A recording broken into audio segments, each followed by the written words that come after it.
Hey, what's up guys, Frosty The Snowman. here, and today I have a different but highly requested type of video where we're talking about my sensitivity, DPI, my keybinds, why I use colorblind settings, how to switch from console to PC pretty effectively, and more. So first things first, let's talk about sensitivity stuff.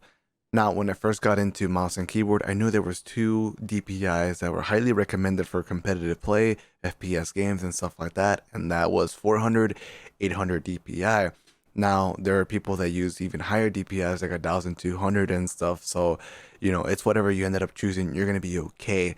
But from what I understand, a lower DPI, the better, because the sensor, the laser is better on the mouse, on a mouse pad. So that's the way that I like to understand it. I'm not sure how true that is, but yeah, if you haven't chosen one yet, 800 DPI is a sweet spot. So let's take a look at sensitivity. Now, the best way to come to a comfortable sensitivity here in Destiny would be go into a private match, have a target, power ammo box, whatever it is, a center point on the middle of the screen, and you just want to have your arm, wrist, whatever on the table as comfortable as possible where you normally would have it. Then I want you to turn to the right and the left. So when you turn to the right, if you can do a full 360 and end up on the same point, middle point that you started, then your sensitivity is fine. But if you overlapped, if you went way too far, you did like two 360s, then you have a really high sensitivity and you might want to tone it down. If for whatever reason you didn't even get close to doing a 360, then you might want to raise your sensitivity up a little bit. So this definitely depends on your mouse pad size. So if you have a smaller one, your sensitivity is going to be higher. For example, when I had a smaller mouse pad, my sensitivity was all the way to 8. But now that I have a full desk mouse pad, I had to lower it to 6. So keep that in mind. You can kind of apply a little bit of this to your mouse ADS modifier. Now I have a 1.0. I like to have mine a little bit slow, just regular, because the game is really fast paced. People are sliding, there's shotguns, people jumping over you and stuff like that. Um, Typically with a 1.0 while you're ADS, you don't really want to do a full 360 because you never really do a full 360 while aiming down sights. So, just keep in mind lower sensitivity on a ADS does not necessarily mean more accurate aim. The best example I can give you is my personal experience when I used to play Fortnite. When I was really still new to mouse and keyboard, I had low sensitivity for my ADS modifier because I thought it would make my aim more crispy. But I kept losing fights with my AR against other people, and I was like, why? I couldn't understand because I felt like my aim was perfect. So what I ended up doing was raising my sensitivity to experiment, and oh my god, my shot was a laser. I instantly started just hitting every single shot just because I raised my sensitivity a little bit higher. So really important thing to keep note of. Now, that's pretty much it when it comes to the sensitivity. Let's go ahead and move over to the keybinds.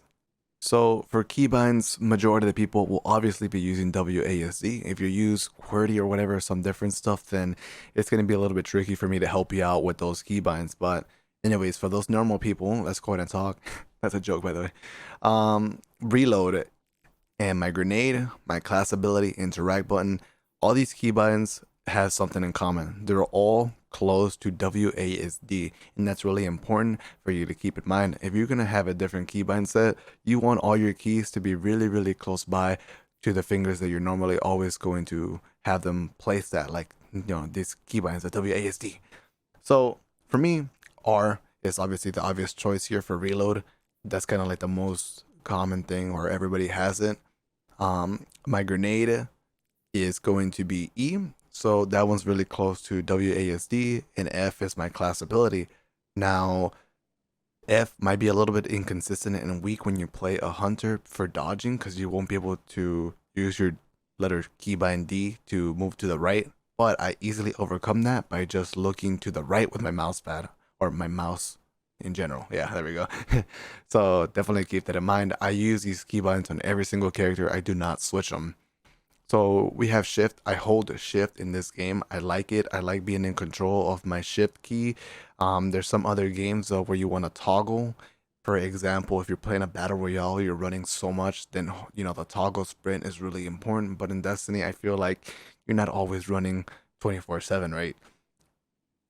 Now, when it comes to the jump keybind, this one is pretty common to use, the spacebar. Some people might use scroll wheel, but that was probably because there was used to be Titan skating back in year 1 Destiny 2. So, I mean, from what I know, spacebar is the most common and it's the easiest to use.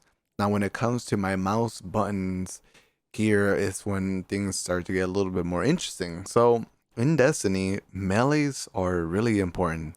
Melee kills are something you're going to get a lot in the game, and some other games you don't really get melee kills like that. So when I came into this game, I realized that, and I was like, okay, what's an easy keybind I can press to make sure I get melee kills? And I said my top mouse button. And the logic behind that is my mouse is going to be looking at them. I'm going to be moving my mouse to look at the player, follow them. So whenever I'm looking at them already, I am just gonna press the button, get the easy melee kill, because it's really accessible, you know what I mean? But it also depends on your mouse and your mouse posture. So if you're having difficulties reaching these buttons, you know, pretty fast, just practice stretching and it's gonna come to you naturally after a while. I personally still struggle to be really good at melee follow-ups, but that's because I don't practice it. I tend to want to kill players with my weapons rather than, you know, kill them with a melee. So that's me. Anyways, we got the crouch button somewhere. Here we go. Crouch. So I toggle crouch, and the way that I cancel my crouch is I just sprint, you know, because usually I slide and then just keep running. So definitely important for you to know. I know it's a little bit weird because my aim down sides is hold down, my sprint is hold, and then we have crouch out of nowhere being toggle. So I just like it being able to slide and then I cancel it with sprint. You're gonna slide a lot in this game, so if you don't already, definitely practice that little pro tip right there. Just for those that want to know about the whole, what's it called? Should you aim down sides toggle or why don't you? Some people would appreciate it. You want to go with hold down, and you know that's pretty common and obvious for a lot of people. But the reason you want that is because in this game you're not going to be pre-aimed a lot. You're going to be aiming down sights occasionally, and then you're going to be running. So, you know, for those that wanted to know a little explanation, there you go. Now we get to the interesting stuff, which is going to be your weapon keybinds. But before that, let me explain why my super keybind is control. So with a super, you don't want to panic pop it. You want to be in control. You want this key to be as far as possible, but still accessible from the rest of the keybinds. And that for me is control. If you're having difficulties reaching those keys, then just practice, man. It's going to come to you natural. Trust me, I was the same way. I felt like I could never reach them, but it's just a matter of practice and stretching that finger and just letting your mind know, okay, I'm trying to reach that keybind over there. And that same thing applies to the top keybinds. I know some of you guys still use scroll wheel, and trust me, I used to crutch on that. I used to use scroll wheel for the longest time, but I told myself, look, I could probably be better and improve if I just practice the keybinds, and I was so bad at it. And I still use scroll wheel sometimes whenever I was trying to practice it, but eventually like I became a pro at it and I was like, okay, this is perfect now. It just comes second nature. So just practice it. But weapon keybinds are really interesting here because I probably have some of the most weird ones that most people, and by weird ones I mean like majority of the people are using the number 1 keybind for their primary, 2 for their energy, and 3 for the power weapon. But I figured that I love using 2, 3, and 4 way better. It's just so much more smoother and more easy accessible because I couldn't use my ring finger to reach number 1, and I'm pretty sure some of you guys will probably have the same issues, but this doesn't really have a disadvantage or anything. If anything, it gives you an advantage because it allows you to switch to your secondary even more easily. Now, one thing to note is that whenever you're using a hand cannon or pulse rifle, you want that keybind to be your number 2. So if I'm using a hand cannon and my kinetic slot like Rose, then this is going to be 2. I got a shotgun in the secondary, that's going to be 3. Machine gun and my power, that's going to be 4. But for whatever reason, now my hand cannon is my energy slot, like a sunshot. That's going to be changed to number 2. And then my kinetic weapon is going to be my shotgun. That's going to be changed to 3. That is keeping it really consistent for yourself and your mind to know that your primary is your primary, you know what I mean, at number 2. And then your secondary is your secondary at number 3. So really important. I think it would really help you out a lot. But that is pretty much it. Really helpful. I like these keybinds a lot. Next up, let's take a look at my video settings. So I play full screen for max FPS possible. You could play window, that's fine too. I play 1080p. I don't really care about 4K graphics or anything. VSync has to be off to reduce the input lag, but you're free to use G-Sync on your monitors if you do have it. Then we have a frame cap at 240 hertz. So let's talk about frames. Let's talk about refresh rate hertz and stuff like that real quick. So it's really important. You can save yourself a lot of money. If you have a 240 hertz monitor and your equipment cannot do 240 hertz, then you kind of wasted money on a monitor that has 240 refresh rate. You want to be able to make sure your equipment can pull out the same FPS as your monitor, vice versa. So if you have a 60 refresh rate hertz monitor, your equipment should be able to push out 60 FPS, but that also means it shouldn't be playing at 200 because you're not taking advantage of it. Now, here's what you should be doing right. Let's say you have a 144 hertz refresh rate monitor. Then if your game is putting out 144 hertz consistently, or frames, my bad, then you're fine. That's perfect. Okay, keep that in mind. It can save you some money, and definitely something that you don't want to make a mistake on. So next up, we got field of view. Actually, let me go back because I know some of you guys will have a question. Should I go 240 hertz? Should I just go 144? Should I go 120? Look, the reason I go 240 is because this is my job and I have the means to be able to invest as much as possible into this, and I wanted 240 hertz, not just for Destiny, because I feel like in the future I might have a game that I might play competitively and I want as many frames as possible. So it was like a future investment for me. But the max you should go, I would recommend, is 144. You can even invest in a 2K 144 monitor if you'd like, and stuff like that. So 144, definitely the sweetest spot possible. Okay, so FOV. Now this one's a tricky one. I used to play on 95 FOV because I liked the kind of like console-ish view, but a little bit more wider. And the reason for that, my logic, is that your targets looked a little bit more bigger on your screen, made it easier to hit headshots because the models seemed a little bit bigger. But I don't want to go max FOV either because it just seems too wide and, you know, doesn't feel too natural. I don't really like it. I'd rather go 102, especially in this game where you're going to run into people that play pretty slow. You want to make sure, you know, the game feels a little bit slower too, if that makes sense. So for me, I just ended up going for a random number, which was 102. I ended up just going for that. I got comfortable with it. Now I won't change it because I have muscle memory with that FOV.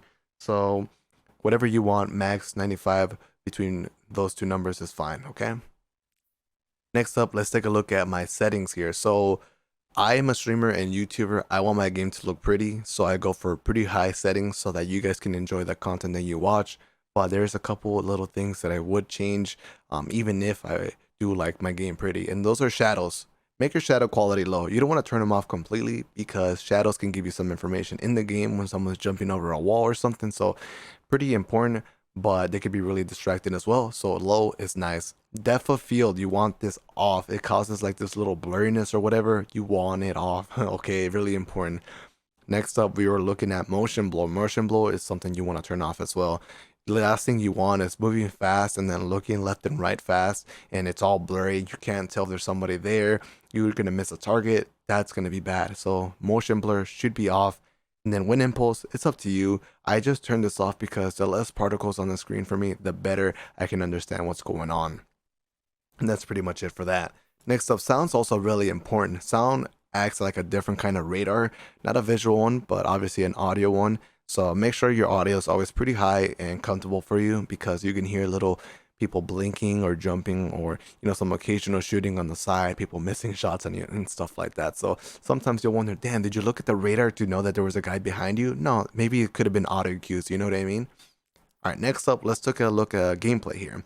So one really important thing here is your reticle color. Now, I owe this to my friend Jedi Jill. When I first started, I wanted to go for a pretty color that standed out on my reticle, but I realized that was a mistake. You do not want a vibrant color because it goes to the whole thing about tunnel vision. So tunnel vision, obviously you'll be focused on one point of the screen and then you will not be paying attention to people around you. If there's a target to your right side, you won't see them because you're just so focused on that point. And that's what the reticle color does, in my opinion. So having something like white or just really transparent is really helpful because it helps your eyes not be focused on that reticle and just allow you to freely look around the screen to make sure there's people or no people around you and stuff like that. So really important tip right there. Next up, we got colorblind settings. So I am a little bit colorblind when it comes to blues and purples, but I did this change since Destiny 1, and a lot of top tierish players also change their radar colors, not because they're colorblind. You're gonna be like, man, all these Destiny guys are colorblind, man. No. So changing the radar color is really important in Destiny when it comes to PvP because it goes to the whole tunnel vision thing as well, right? Now, when it comes to the radar, you want to be distracted. You want your radar to catch your attention. The red fade red color, it doesn't really catch my attention. I kind of ignored it before. I couldn't really tell when someone was on my radar. So especially if you have different brightness and stuff like that, the way that you sit, it might be a little bit too dark on that corner of the screen. So really important. Now with the light green color, whenever someone's on your radar, it will instantly catch your attention. You'll be like, okay, it's letting you know there's a target there. So really important stuff right there. Hopefully that helps out. Now let's talk about switching from controller to mouse and keyboard. So whenever you want to switch from a controller to a mouse and keyboard, it might seem a little bit more difficult. Seems scary. It's like a big difference, right? But it's not as hard as it seems.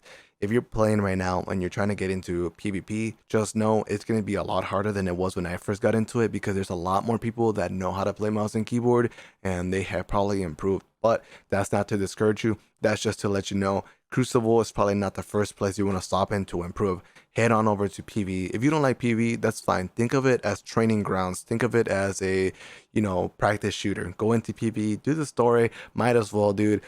Bank out some strikes, nightfalls, whatever. Work on PvE stuff, but you're doing it for practice, for your aim, to get comfortable with your sensitivity, to learn how to slide, have a good aim and stuff like that. Just go for headshots. It's a good practice shooter, man.